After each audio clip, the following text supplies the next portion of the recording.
El 17 de febrero de 1673, el actor Molière, interpretando a un enfermo, muere en escena. Jean-Baptiste Paquelin, conocido como Molière, nació en París, el 15 de enero de 1622. Fue un dramaturgo, actor y poeta francés, ampliamente considerado como uno de los mejores escritores de la lengua francesa y la literatura universal. Sus trabajos existentes incluyen comedias, farsas, tragicomedias, comédie ballets y más. Sus obras se han traducido a todas las lenguas vivas principales. Considerado el padre de la comedia francesa, perteneciente al gran siglo francés, maestro del clasicismo imperante en la Francia del siglo XVII, sus trabajos se interpretan con más frecuencia que los de cualquier otro dramaturgo actual. En el año 1666, y los años siguientes, Molière intentó desesperadamente reponerse de su tuberculosis, enfermedad entonces casi siempre fatal. Atravesó por periodos de recuperación y recaída. En 1667, sufre una nueva recaída de 6 meses,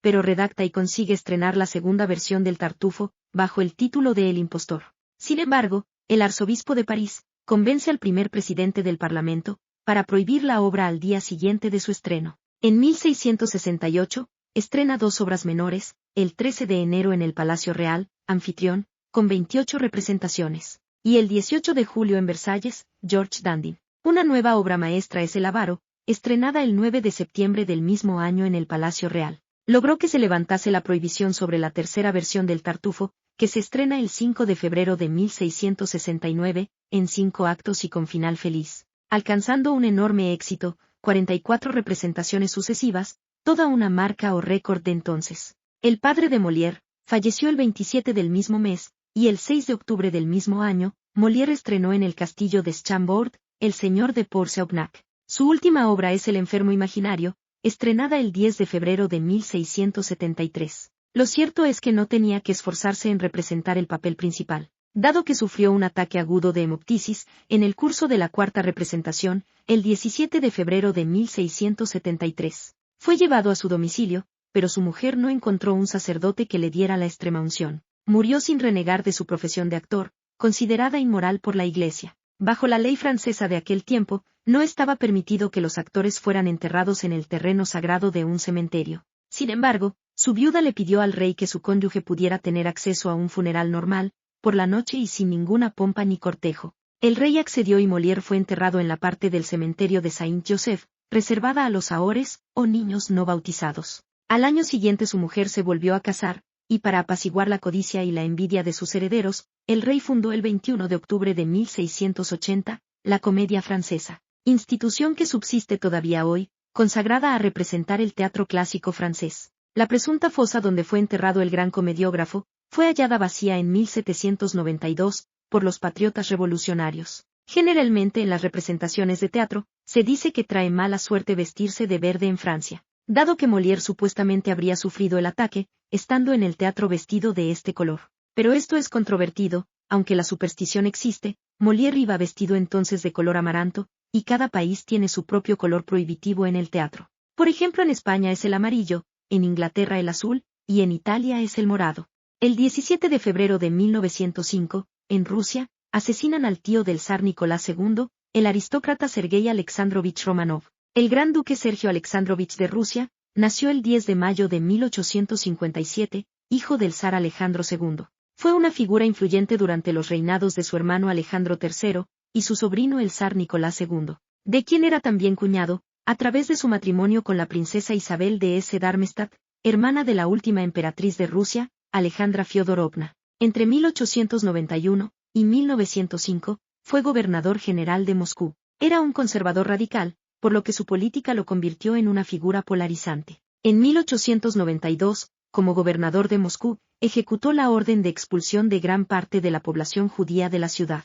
La tragedia de Jodinka, en 1896, que tuvo como resultado 1.389 víctimas mortales por aplastamiento y 1.300 heridos, empañó mucho su reputación. Alejandro III murió en noviembre de 1894, y su hijo Nicolás II ascendió al trono ruso. La relación entre el gran duque Sergio y su sobrino se hizo más cercana y fuerte desde el matrimonio de Nicolás con la princesa Alix d'Hesse. La ceremonia de coronación del nuevo emperador y de su esposa, tal como exigía la tradición, tuvo lugar en Moscú. Sergio como gobernador general de la ciudad, estuvo a cargo de la supervisión de la ceremonia. Como parte de los preparativos, Sergio había introducido la novedad de la luz eléctrica en Moscú. Hacia el final de las festividades, según la costumbre, el zar recién coronado presentaba regalos a la población, algo que tendría lugar en los campos de Jodinka. La elección es cuestionable, ya que era un terreno utilizado para el entrenamiento militar, y fue atravesado con zanjas. A pesar de que se esperaba una multitud de casi 500.000 de todas partes de Rusia, solo un escuadrón de cosacos y un pequeño destacamento de policía fueron enviados a mantener el orden. Desde muy temprano, en la mañana del 18 de mayo de 1896, la población comenzó a reunirse fuera de la frágil valla de madera que protegía el campo. Alrededor de las 6 de la mañana, abrieron y la gente entró en masa hacia los kioscos. Muchos se cayeron o resbalaron en los surcos del terreno, y eran aplastados y pisoteados, mientras que otros se asfixiaron en mitad del caos. La policía, muy poca en número, fue incapaz de hacer mucho, e incluso los cosacos cuando llegaron no pudieron detener la catástrofe. 1.300 personas, muchos irreconocibles y horriblemente mutiladas, murieron y el doble de este número resultó herido gravemente. Si bien el gran duque Sergio no participó directamente en la planificación del campo de Jodinka, fue culpable de falta de previsión, y como gobernador general, en última instancia, responsable. Sin embargo, no asumió su parte de responsabilidad en la tragedia. Echó la culpa a los demás, sobre todo al conde Vorontsov-Daskov, jefe de la Secretaría de la Corte Imperial, con quien ha habido cierta controversia sobre la gestión de las fiestas de coronación, y el coronel Blasovsky, jefe de la policía de Moscú. Además, Sergio fue muy criticado por no acudir al lugar de los hechos, y por no presentar ningún tipo de pésame a los familiares de las víctimas en los funerales. Tras la tragedia de Jodinka, hubo una división dentro de la familia Romanov. Parte de la familia, dirigida por el gran duque Nicolás Mikhailovich y sus hermanos, que pensaban que la fiesta debería ser cancelada. Por otra parte, Sergio Alexandrovich y sus hermanos, pensaban que un acontecimiento histórico, como era la coronación, no debía ser interrumpida o afectada por un notable periodo de luto. Además creían que la gente que venía de grandes distancias, no debería ser decepcionada, y que los eventos programados para los dignatarios extranjeros debían seguir adelante. También había división en la familia Romanov, en cuanto a si el gran duque Sergio debería haber dimitido. El gran duque Nicolás Mikhailovich y sus hermanos pidieron su dimisión, mientras que los propios hermanos de Sergio, los grandes duques, cerraron filas apoyándolo, amenazando con retirarse de la vida pública, si Sergio se convertía en el chivo expiatorio de la tragedia de Jodinka. Sergio, en última instancia, se negó a dimitir mientras Vorontsov-Daskov no lo hiciese también. El zar no apoyó el proyecto de investigación, a pesar de lo cual el jefe de la policía dimitió, aunque el gran duque Sergio fue mantenido en su cargo. La noche de la tragedia, el zar Nicolás II asistió al baile diplomático en honor de los franceses, sufriendo su reputación por lo que se consideraba una falta de simpatía hacia las víctimas. En 1894, Sergio empezó a formar parte del Consejo de Estado. En 1896, fue ascendido a teniente general, y nombrado comandante del Distrito Militar de Moscú. Sergio se dedicó a seguir las instrucciones de su sobrino, el zar lo consideraba un instrumento útil para contrarrestar el peso de algunos de sus ministros y funcionarios. La enigmática personalidad de Sergio y sus duras maneras, lo hacen parecer arrogante y desagradable. Tímido por naturaleza, teme el contacto personal. Cuando la cortesía exigía un apretón de manos, solucionaba el problema usando guantes blancos. Puritano y sin sentido del humor, sentía un total desprecio por la opinión pública. Nunca parecía estar a gusto consigo mismo, y con los demás. Se convirtió en un foco de graves opositores al régimen, así como para el chismorreo malintencionado. Una gran parte de la controversia en torno a Sergio se debe a la naturaleza de su vida personal.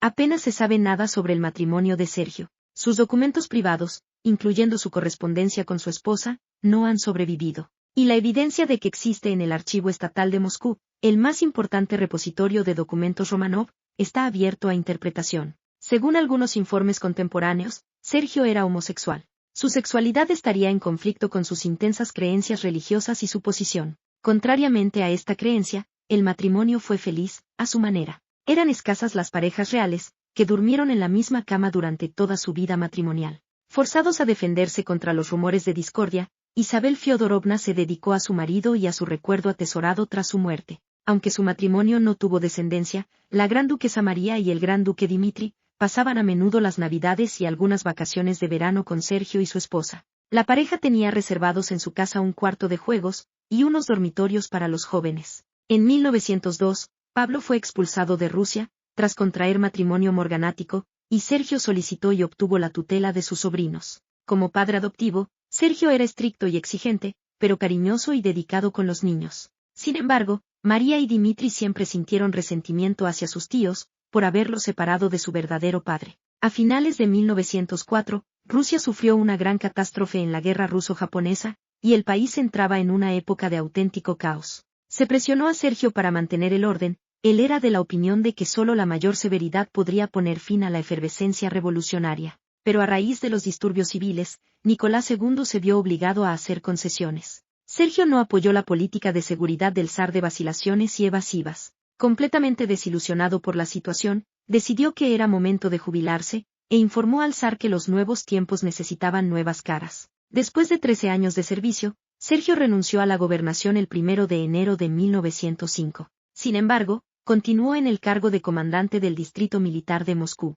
Sergio murió asesinado en un atentado terrorista con una bomba de nitroglicerina, lanzada contra su carruaje, que lo despedazó en las afueras del Kremlin de Moscú. Su asesino, Iván Kalyaev, sobrevivió inesperadamente a la fuerza de la explosión, pero quedó tendido herido en la calle, para después ser apresado por la policía imperial rusa, y ejecutado por fusilamiento. En el lugar del asesinato, se erigió un monumento conmemorativo, que después de la Revolución Rusa, fue destruido por órdenes y con la participación personal de Lenin.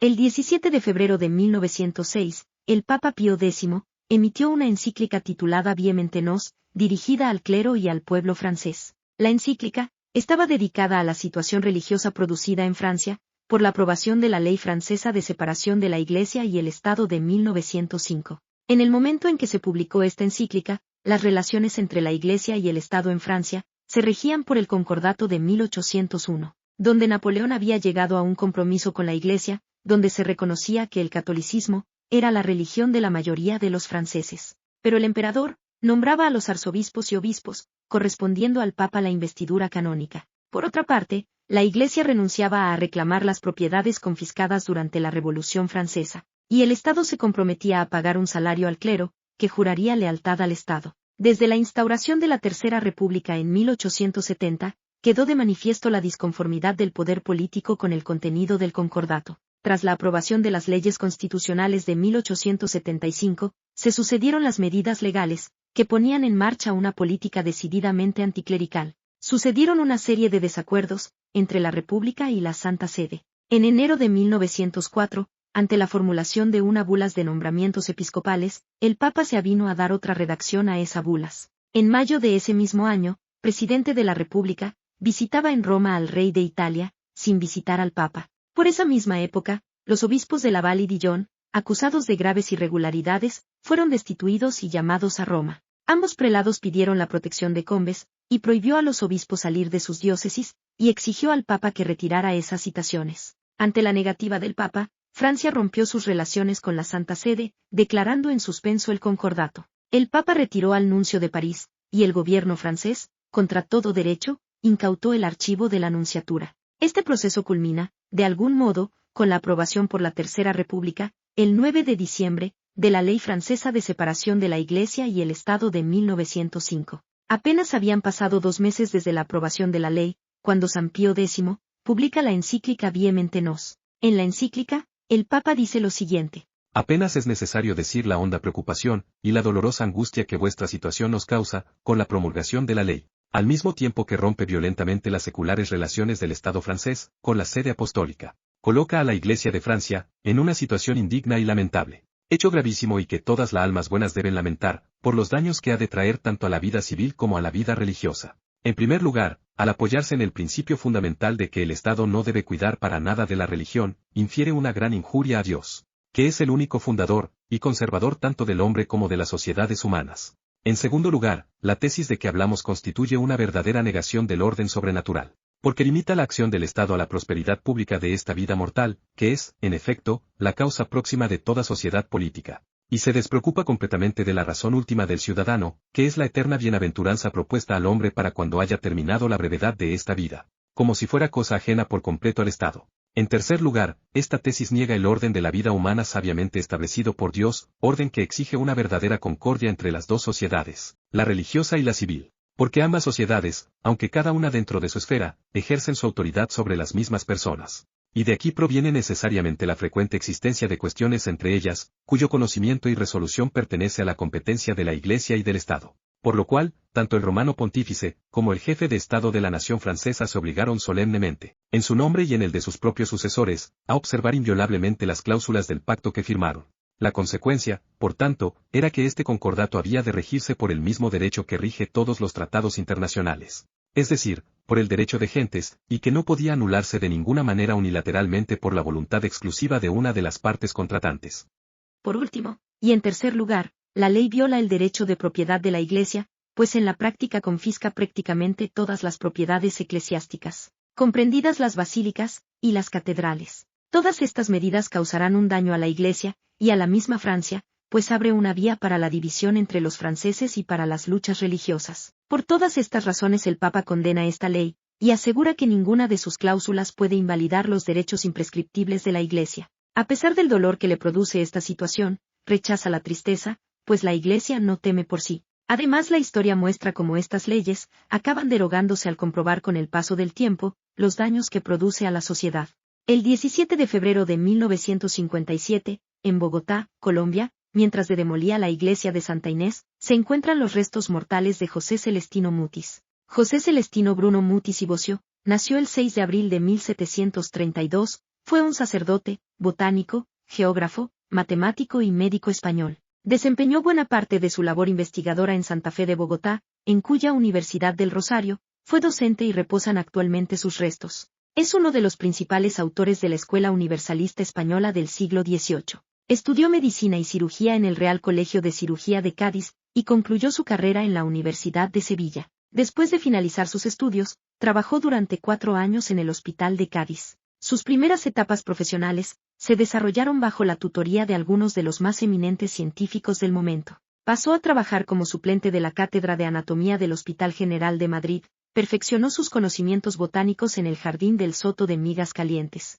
En 1760, viajó a la Nueva Granada como médico del virrey Pedro Mexía de la Cerda. Al concluir el mandato de su superior, optó por quedarse en el virreinato como promotor científico. La flora, la fauna y la gea del trópico americano le habían cautivado. Mutis propuso en 2 ocasiones a la Corona de España una expedición botánica por el nuevo reino de Granada. Las propuestas no encontraron respuesta, de modo que se dedicó al sacerdocio, a la minería y a la atención de su cátedra en el Colegio del Rosario. Concretamente, tras vivir en distintas poblaciones, se estableció en Santa Fe. Posteriormente se dedicó a la minería en Betas, Santander, provincia de Pamplona. Años más tarde, tras haberse retirado a vivir a Mariquita, realizó una tercera propuesta, que le fue aceptada por el rey Carlos III. La Real Expedición Botánica del Nuevo Reino de Granada se inició en 1783, bajo su dirección y se prolongó durante unos 30 años. Se centró en Santa Fe y sus alrededores, la laguna de Pedro Palo, La Mesa, Guaduas, Honda y los alrededores de Mariquita.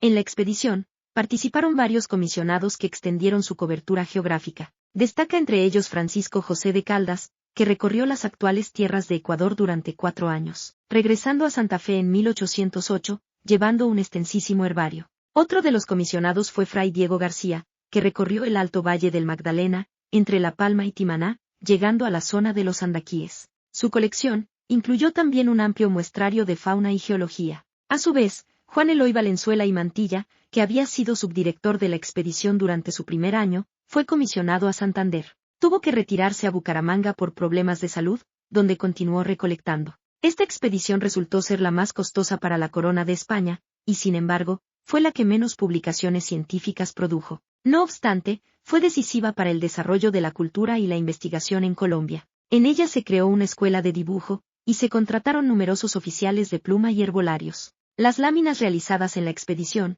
resultaron ser de excepcional calidad.